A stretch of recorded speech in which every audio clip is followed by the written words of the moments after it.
மாசி மாதம் என்றாலே கும்பத்தில் சூரியன் இருக்கக்கூடிய மாதம் தான். இப்பொழுது நடந்து கொண்டு இருக்கிறது மாசி மாதம். இந்த மாசி மாதத்தில் இந்த மகம் நட்சத்திரம் வரக்கூடியது மாசி மகம். நிறைய இடத்தில் அந்த நட்சத்திரத்துக்கு அவ்வளோ இம்பார்ட்டன்ட் கொடுப்பார்கள். சில கோயில்களில் பௌர்ணமியை ரொம்ப இம்பார்ட்டன்ட் கொடுப்பார். எல்லாமே ஜோதிடம் என்றாலே இந்த சாஸ்திரங்கள் என்றாலே நிறைய குழப்பம் இருக்கு. அதில் நம்ம சொல்லப்பட்டிருக்க நல்ல விஷயங்களை மட்டும் எடுத்துக்கொள்ளும். இதுக்குன்னே நிறைய பேர் கிளம்பி வருவாங்க, இது தப்பு அது தப்புன்னு. அதெல்லாம் இந்த காதில் வாங்கி அந்த காதில் விட்டு. இந்த வருடம் 12/3/2025 அன்று வருவது மக நட்சத்திரம். அது மாசி மகத்துக்கு உண்டான நட்சத்திரம். 13/3/2025 வியாழக்கிழமை வருவது பௌர்ணமி திதி.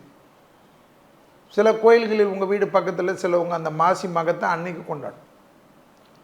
ஸோ நமக்கு 2 நாள் எடுத்துக்கணும். 12/3/2025, 13/3/2025. பெரிய பரிகாரம் பெரிய இதெல்லாம் கிடையாது.